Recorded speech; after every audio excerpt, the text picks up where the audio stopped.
Hello everyone. It is Kenyon here. It is Basketball Rewind, and guess what? I'm going to be reviewing every single team and how they did for the draft. I'm going to focus not on the main transactions that a team has done. So if they did something leading up to the draft, I'm going to hold off on that for a overall, an off-season review. So once all the off-season stuff has kind of cleared up, I will kind of, for example, the Atlanta Hawks getting Kristaps Porzingis or anything like that, I will kind of do that all at once. This video is going to be focused strictly on the draft. So if you traded for a draft pick, you're in. I'm going to have a review on that. All right, let's start. Dallas Mavericks, one pick, number one choice, got Cooper Flagg. I think it's great. They're starting off, and they're going to start off their rebuild very quickly. I know a lot of people think that they're going to either trade Cooper Flagg or leading up to this that they're going to trade Kyrie. Nope. Obviously, Kyrie did re-up, so I will talk about that just briefly in that way. But overall, like they just need to go into the next year, tread water until Kyrie is back, put the ball in Cooper Flagg's hands as much as possible, and frankly, just let the development kind of ride out. Once everyone is back healthy, they look poised to be potentially contenders in the West. Don't be surprised if it happens. Their defense got a lot better. They got a lot bigger. They got a lot stronger, and they retained a lot of stuff. Good selection by the Dallas Mavericks. I love it. Don't have to say much more. I'm outside, so if you hear noise in the background, just know that it's not purposeful. I'm going to try to do these as much as possible outside, even if it's cold, until I can't no more. When it gets to minus 16, I'm no longer going to be outside. San Antonio Spurs are the next team that I'm going to go through. I'm going to kind of pseudo go in order of the draft, but just go through it as much as possible. They ended up taking two picks. They had two first rounders. They also got Cam Jones in the second round with pick number 39, but their two picks in the first round, they ended up with Carter Bryant, who I mocked to them. I was the San Antonio Spurs selecting for the San Antonio Spurs. I took Carter Bryant, and of course, they took Dylan Harper, who, though the fit is a little bit janky, just because of the amount of creators, we'll see long term what happens. I do think that he was worthy of that number two selection. And frankly, I think that Fox, though he will probably be re-up there, I don't know if Fox is going to be there long term, like say in three years. So all these things are in flux. I think that they took a good pick. I think that they made a good selection. Can't talk too much about Cam Jones specifically. I need to do a little bit of scouting on there, but I do love Carter Bryant. I think he slots in really well as someone like a Harrison Barnes or even a Keldon Johnson begins to age and age out of that team. Not Keldon Johnson as much, but more so Harrison Barnes. I think that Carter Bryant is a very low usage guy who can kind of scale up and down as needed into a perfect 3-and-D wing at 6'6", and Dylan Harper. I mean, I'm a big fan of Dylan Harper. He was one of my favorite picks to actually scout. Really good driver, and between him and between him and Castle, they've solidified some really strong long-term future with their backcourt to go along with the other guy, Fox. Okay, Philadelphia 76ers. They're up next. Pick 3. They picked the Caribbean man, VJ Edgecombe. I had quite the inkling that they would take him. There was a lot of rumors that they really liked his draft workouts, that he was shown to be a huge leader in the locker room and had a good command of the room. Really, they also took Johnny Broome. If I'm not mistaken, Johnny Broome is more of a center of sorts.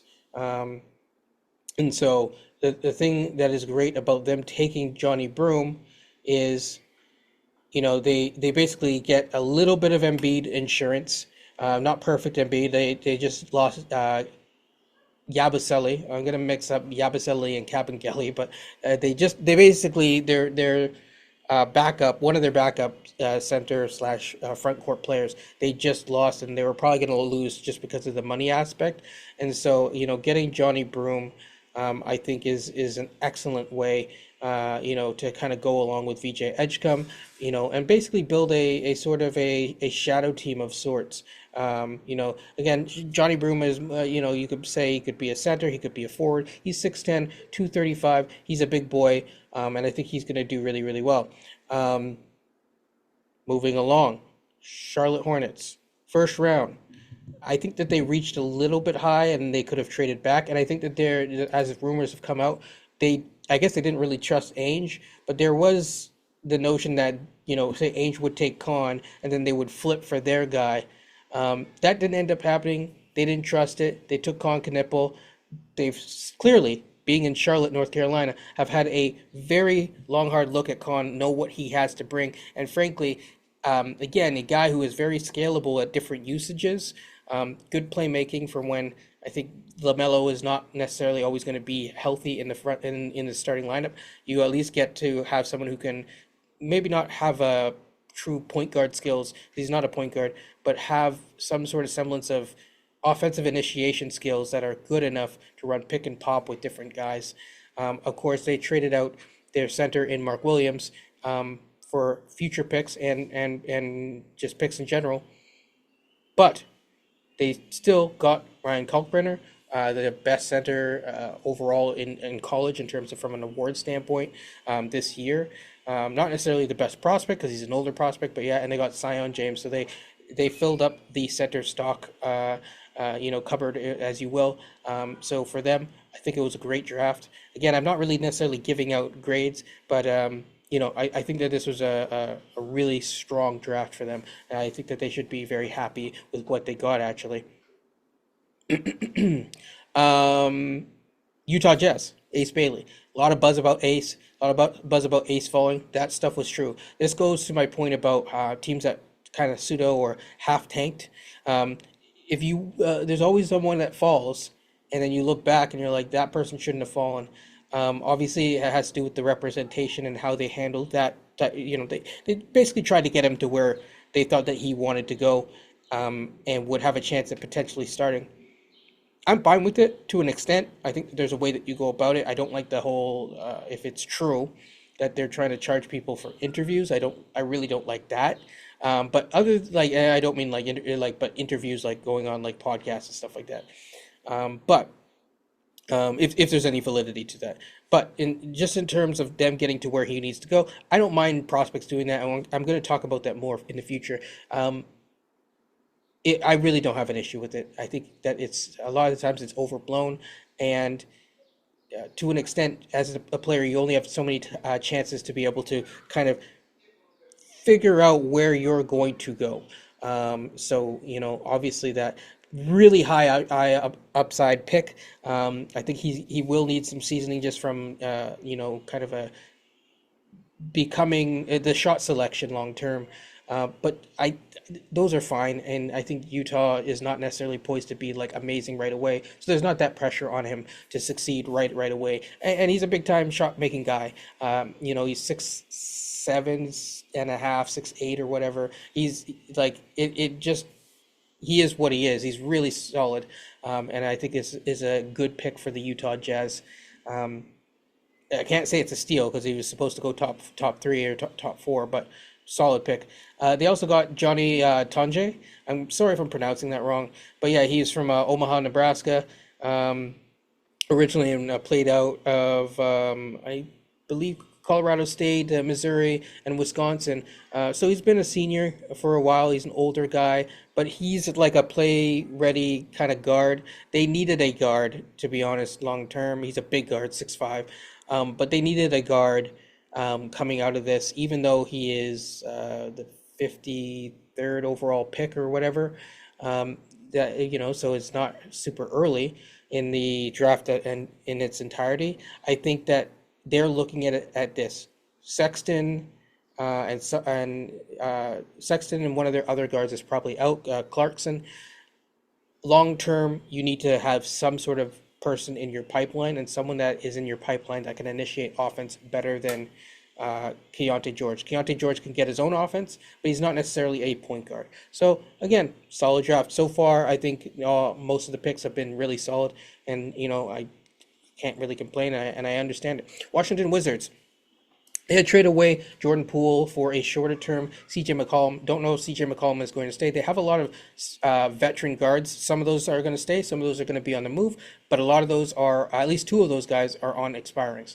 So they took that and they ended up getting Trey Johnson, and that would be for the Washington Wizards. And they also got Walter Clay Jr. So they went with a lot of guards, just to make sure that you got two really solid guards. Trey Johnson is a three-level scorer. He is very similar. Profiles very similar in terms of skill set wise to to Ace Bailey. However, Trey Johnson is someone who I would say is a little bit more refined. But yeah, that's really it. He's just a little bit more refined. I would go with the Ace Bailey if you trust that you have the correct infrastructure to make it work for him. But he wasn't there at this pick, so you went with the next best thing, which is Trey Johnson. Um, Trey Johnson, I think, struggles a little bit on defense, but he'll be just fine in the NBA. Obviously, a lot of this depends on who's behind you. Having Alexander Sarr behind you is great. They also got Micah Peavy. I'm gonna kind of skip over the second round picks, just a little bit, but I think that's a decent get. But just to focus on the top line, um, the top line talent with him and Walter Clay Jr. A lot of buzz about Walter Clay Jr. being a one of the funnest guards to actually watch, and so I thought it was good. Micah, obviously, he shot almost 50, 40, and for whatever reason, 65. So not the best free throw shooter. But I think, he put up 17 points in college. I think that guy, he got to the line at a lower rate, but at the same time, he's a very good defensive guard coming out of Georgetown with Sorber, of course, Big East Conference, shout out. But at the same time, yes, he's a guard. Yes, he's 6'7", but it's like a second round pick. So, if it works, it works. If it doesn't, it doesn't. You at least get someone in your pipeline. But the biggest things are going to be the top two. I think since they have a number of expirings, it's a good get. New Orleans Pelicans. They're next. Now, a lot of flack was given to Joe Dumars for trading what he traded to move up with the second pick that they had, if I'm not mistaken, to go get Derek Queen. So I'm going to focus on Queen first because I thought that Fears is someone that I projected to go there. I think that was just the obvious pick. Good on them for taking the obvious, especially with the DeJounte Murray not going to be there right away. And a guy like Fears needs reps and time. So you get him the reps early, then DeJounte comes back. He kind of takes a backseat role for now, and then you just allow him to develop naturally. Smart. Derek Queen is the interesting one. Now, a lot of people gave him flack. They obviously gave an unprotected pick swap, though. This is the key thing. It was a pick swap with Atlanta. So they essentially gave like a pick and a pick swap to go get Derek Queen. I like it because I always, when it comes to a GM like Masai, who is just out on the Toronto Raptors, I give him a lot of flack for not going and getting the guy. You like Giannis, go give up future stuff to go get Giannis if you truly believe that this guy is the guy. If you believe that someone is the guy, go get him. Don't waste time. Go get him.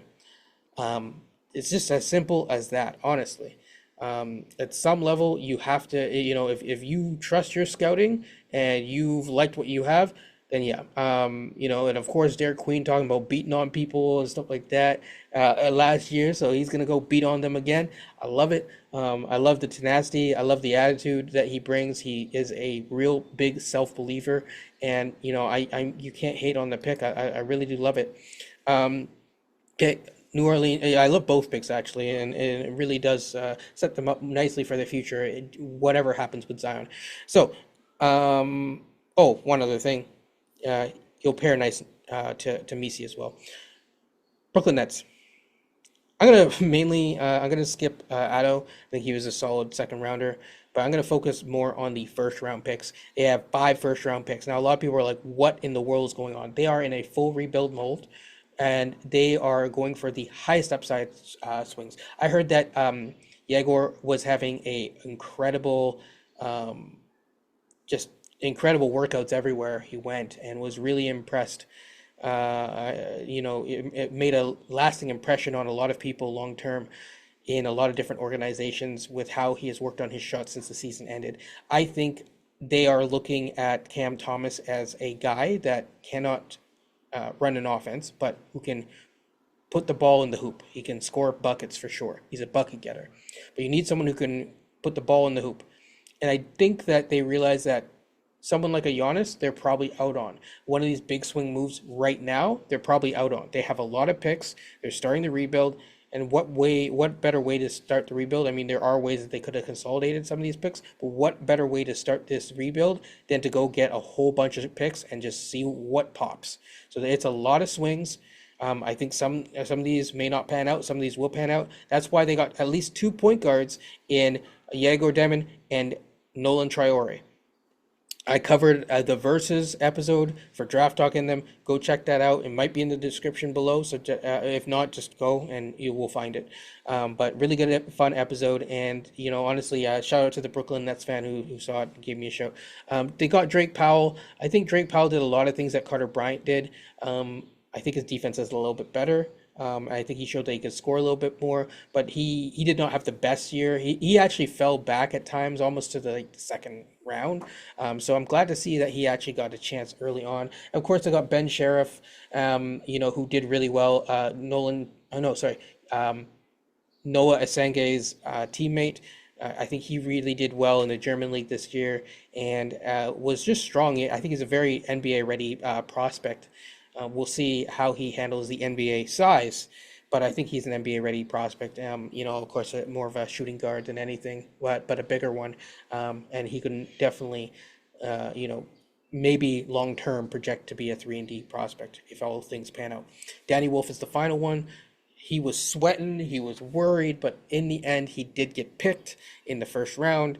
So that was really happy to see. You hate seeing a guy sit out. I know that. A lot of nasty things have been said about him for reasons that I just don't simply understand.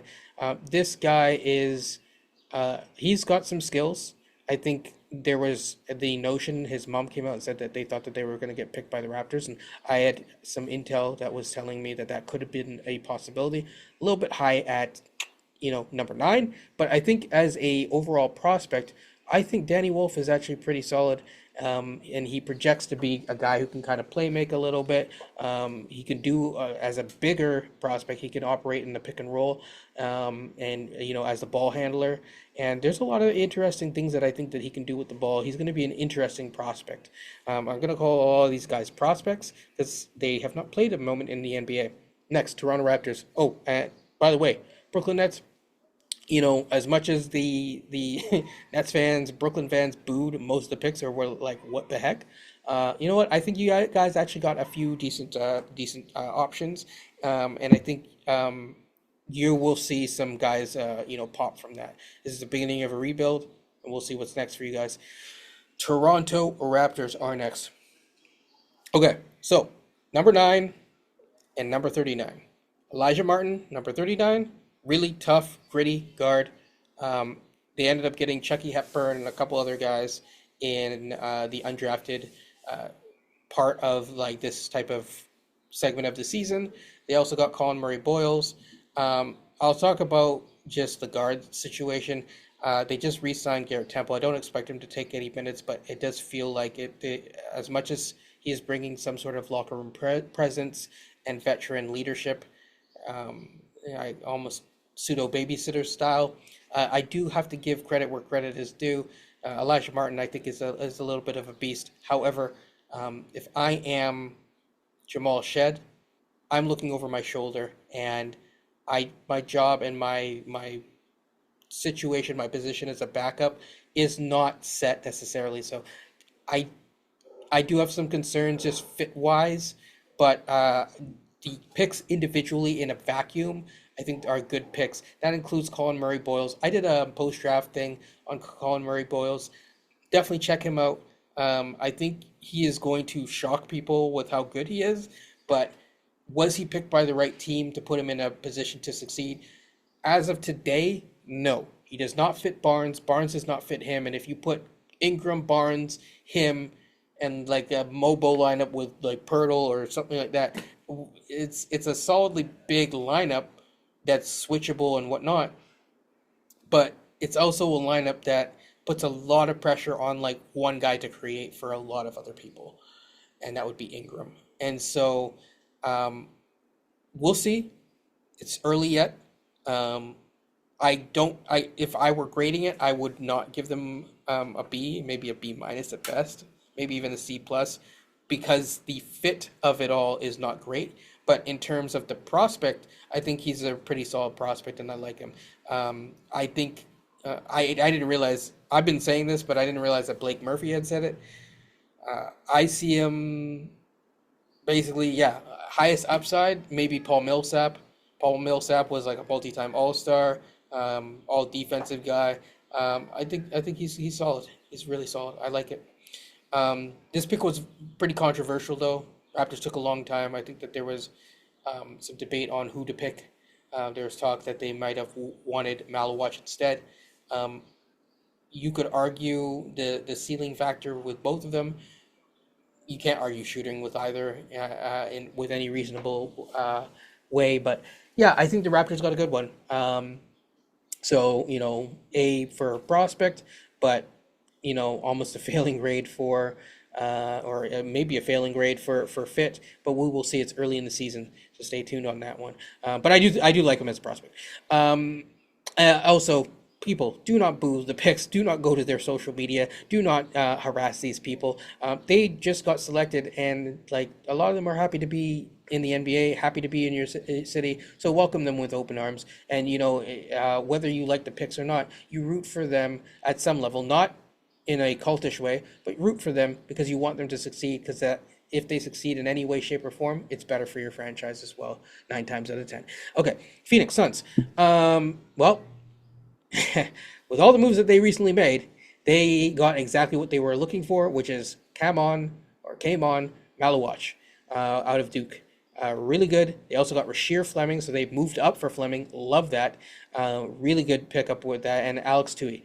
I'm going to mainly focus on Malawatch here. I thought Rasheer was a steal at where he got picked. I thought there was some buzz with him going earlier, say in the 15 range. I thought that was a little bit high for him. I think the processing with Rasheer is a little bit behind, but everything else is there. I know he's getting comparisons to Kawhi. I think that people need to pump the brakes on that. But Rasheer Fleming is a beast. But I'm going to focus on Malwatch. I think that this is a perfect.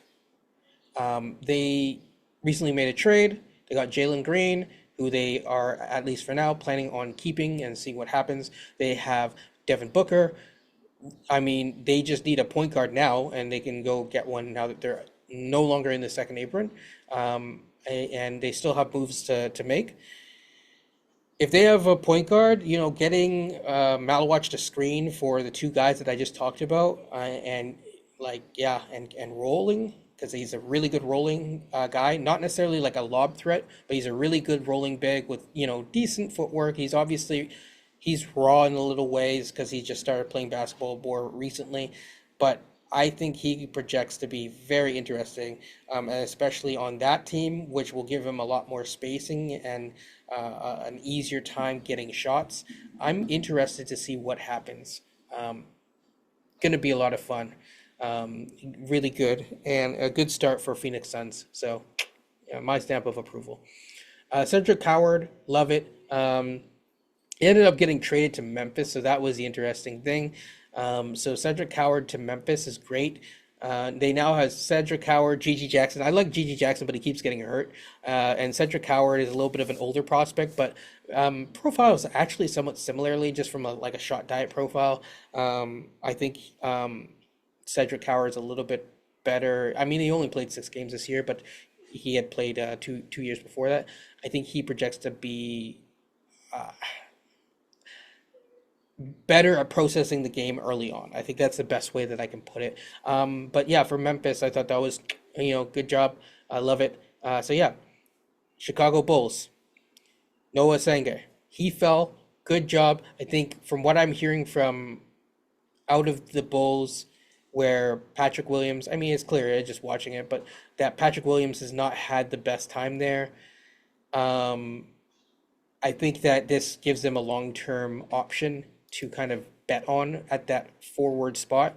6'10", 6'11" frame, one of the youngest guys in the draft. I'm going to skip over their second rounder because, in the anything 55 and above, it's just like hopefully it pans out great. You're not always going to get a Nikola Jokic in the 50 plus range in a draft. Lord knows I could name so many guys that are in the 50 range that just from my team, the Raptors, people probably won't even remember taking. Like when I say like Dewan Hernandez, most people don't know who I'm talking about. When I say David Johnson or otherwise, most people don't know what I'm talking about. So second rounders, it's just kind of like I'm not saying it's whatever, but I'm just saying in terms of the pick, but it's not necessarily like a game changer. Atlanta Hawks got a really good pickup. They traded Derek Queen, who I thought was not necessarily the best fit, but I understood that they wanted a big man, and they actually got the man from Georgia. Kind of, if you think about it, a pseudo hometown kid. And I thought this like Asa Newell should have went higher, in my opinion. Really good landing spot for him, especially with them getting Kristaps Porzingis. You can kind of bring him along slowly. You can play him with Kristaps Porzingis, and you have Aneka Okongwu who can also play with him. They have a very versatile front court now, and it tells me that probably it's still early yet, but probably Clint Capella is out of there. So yeah, we will see. OKC Thunder, as well as their pick Thomas Sorber, are probably the biggest winners of this draft. OKC Thunder, at times we saw with the center position, struggled. Yes, Chet is Chet, but Chet has some problems in terms of his ability to kind of step up. He's obviously very slender. He's one of the Slendermen of the Slenderman revolutions in the NBA, as I call it. But guess what? They got Sorber. They got a big man. Big man is not going to be ready by, he's supposed to be ready by the time training camp starts, but he's not ready today. I think Sorber, even with getting injured before that, I think he was a really good center, had a really good year at Georgetown. And I really, really like this pick. And they are huge winners. And so, yeah. Oh, I forgot to say, just in terms of Portland, I don't know if I mentioned. Yeah, so Portland also got Yang Hansen, um, who was the flip with the Memphis Grizzlies. That was a very good get for them as well. So, I'm really happy that they got him. Memphis, other than Cedric Howard, didn't really pick much. So, yeah.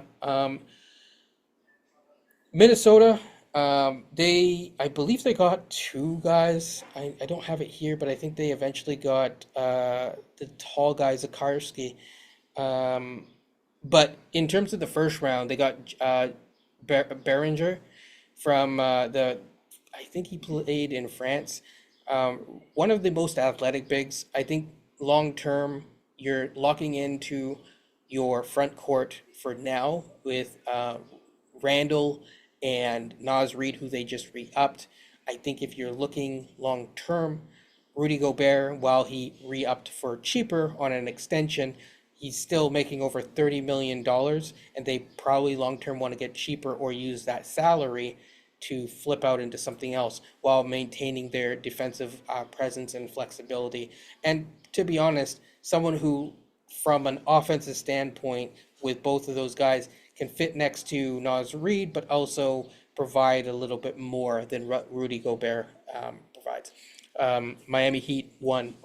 Jeez, they also won with a point guard, someone who's more of an offensive initiator. I think, yes, they have Davion, who they just re-upped, but Kasparis, really solid guy, big guard. I think this is like, you watch the two teams that were in the NBA Finals with big guards. I don't care what people say if they're point guards or not. It's just like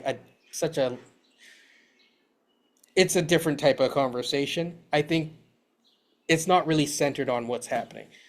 The NBA is growing, it's evolving, and I think that this kid, this young man, fits perfectly into that conversation. I think he did a lot of heavy lifting of a or imperfect squad that he was on. Not saying the squad was trash or bad, but I think he did not have a perfect squad that was like built for him.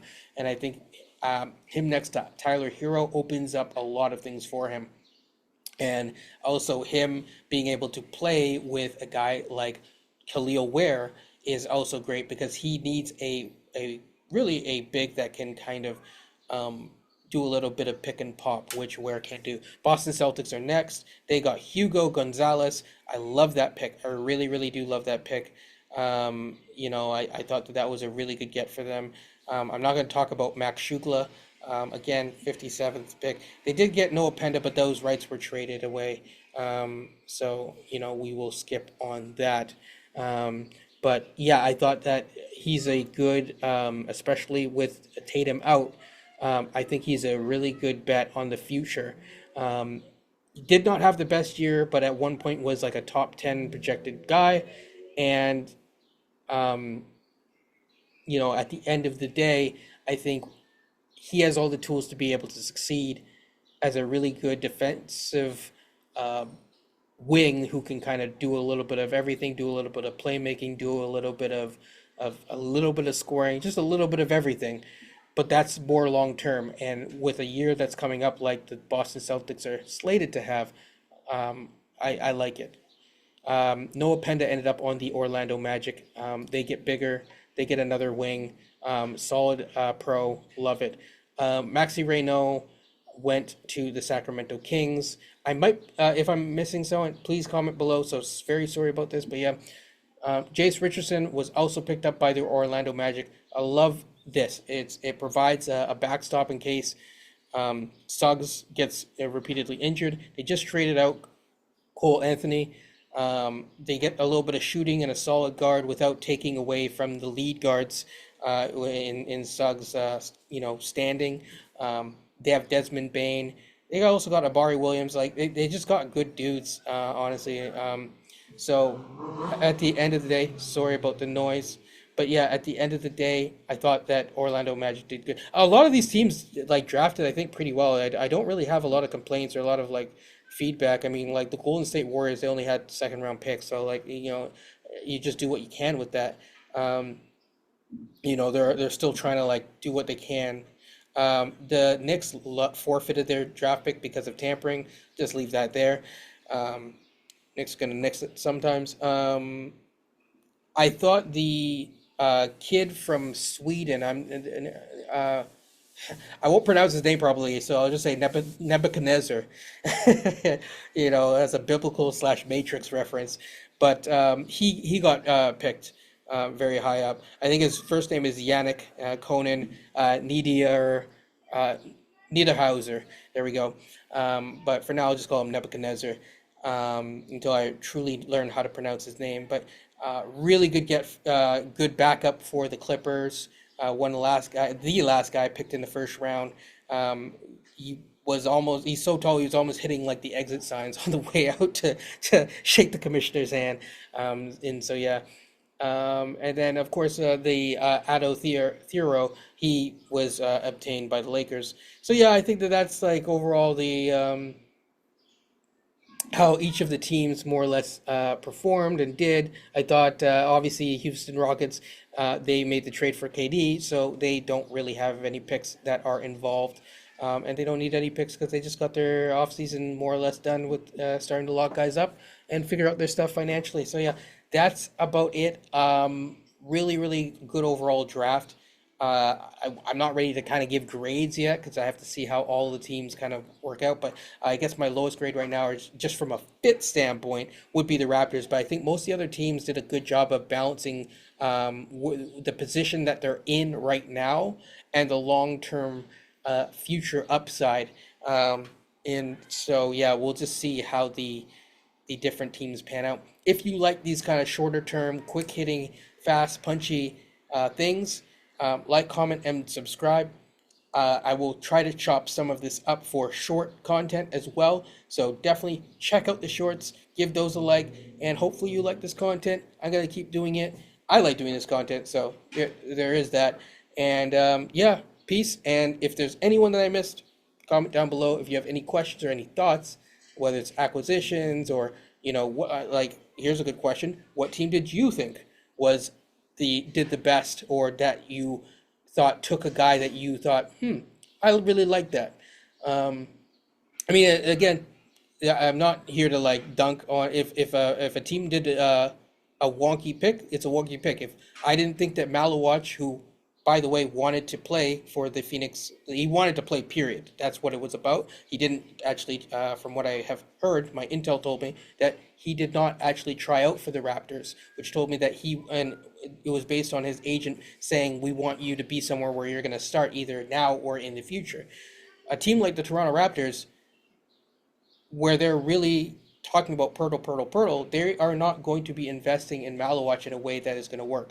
So I thought a lot of the prospects did a good job of getting, with their representation, of getting to where they thought that they needed to go to succeed. I thought there were a couple surprises. I thought the fact that, you know, Sorber was on the board and they just took him, perfect. Yeah, I mean, that's really about it. So, yeah, let us know. Take care and peace.